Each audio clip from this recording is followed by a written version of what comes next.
Hari ini kita akan membahas tema logika sederhana memahami Tuhan. Ya, logika sederhana memahami Tuhan. Mungkin judul ini akan mengganggu sebagian orang dan memang betul tidak semua bisa dalam hidup itu bisa di logika.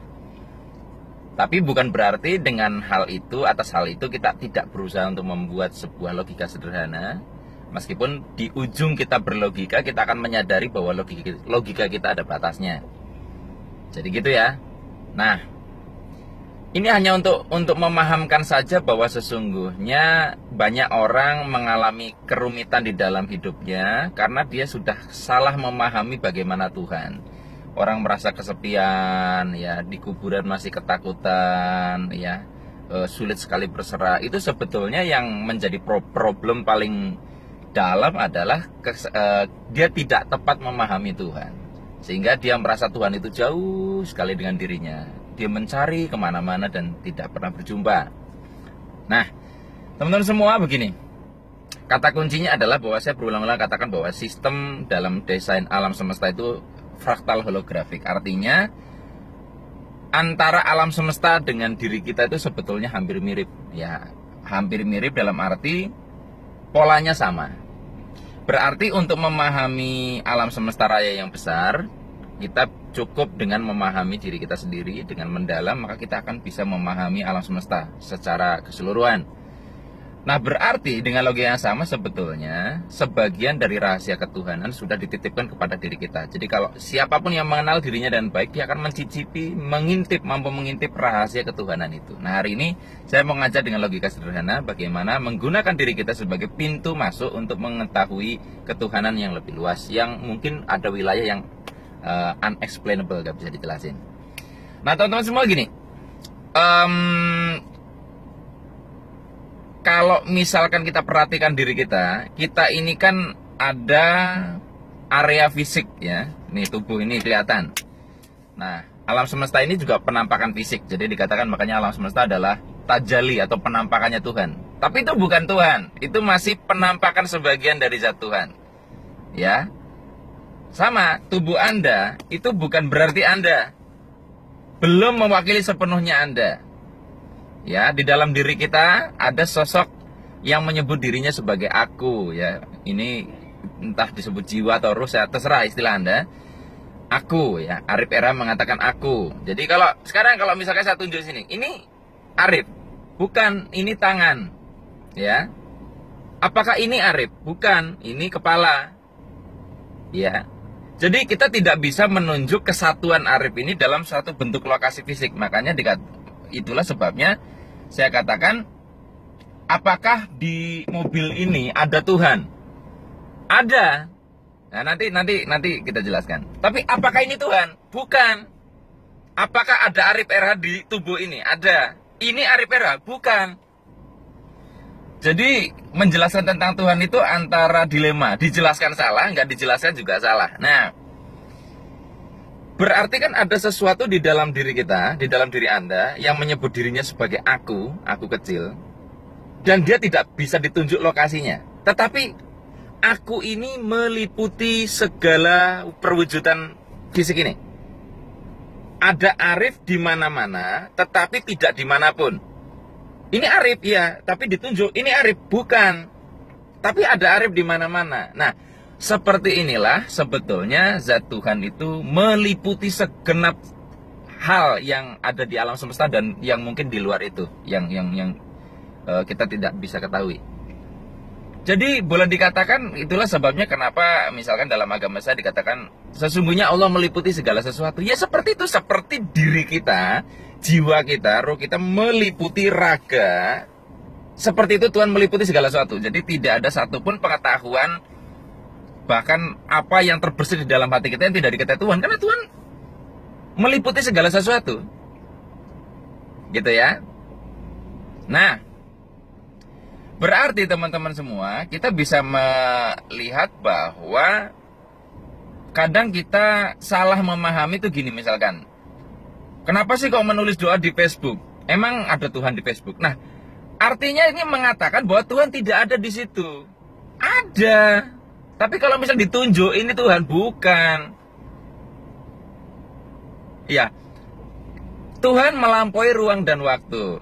Jadi ketika Anda mengatakan di sini tidak ada Tuhan, sama saja mengatakan bahwa Tuhan itu berada dalam ruang waktu. Di sini tidak ada Ari Pera, di sini ada saya. Berarti saya ini tidak meliputi segala sesuatu. Berarti kalau misalkan ada satu tempat di alam semesta ini dan Anda katakan tidak ada Tuhan, berarti Anda sudah mengatakan bahwa Tuhan itu terkotak ruang waktu. Dan segala sesuatu yang terkotak ruang waktu tidak abadi alias bisa mati. Jadi saya berulang kali katakan di WC pun ada Tuhan. Tapi kan jorok, Pak. Nah, ketika Anda sudah mulai berpikir dengan cara pandang manusia dalam melihat Tuhan, ini hampir mirip dengan bagaimana kita melihat wanita dengan cara pandang pria. Salah, banyak salahnya. Ya, di dimensi material, antara tahu dengan tahi.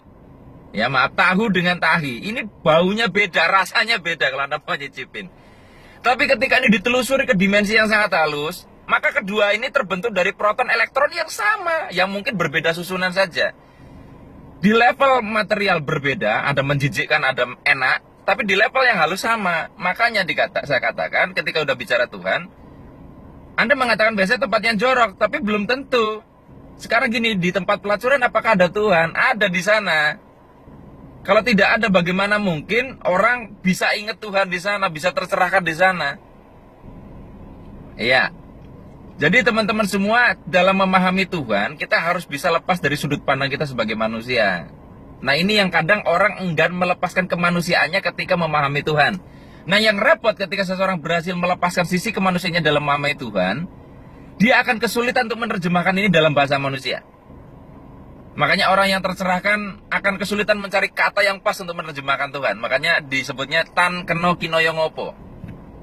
Ya, tidak bisa digambarkan pakai apapun. Anda pahami sendiri. Tapi logika ini maksud saya adalah supaya kita jadi betul. Akhirnya ketika kita sedang merasa kesendirian, oh Tuhan meliputi segala sesuatu, berarti sebetulnya Tuhan ada bersama Anda, tidak kemana-mana.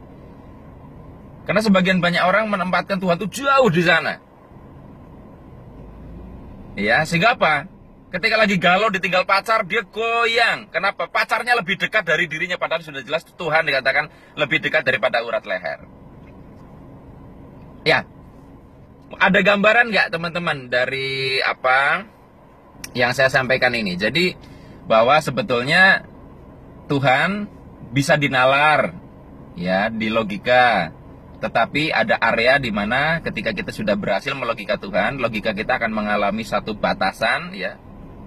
Dan itu sudah area area rasa, ya.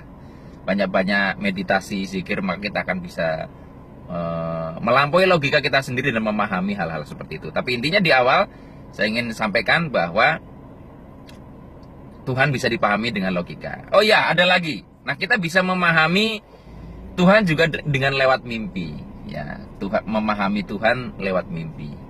Kalau Anda perhatikan, kalau kita lagi bermimpi itu kan gini, mimpi itu terjadi di dalam wadah bernama kesadaran kita. Di dalam kesadaran kita ini yang meliputi semua aktor dalam mimpi kita, di situ banyak sekali aktor.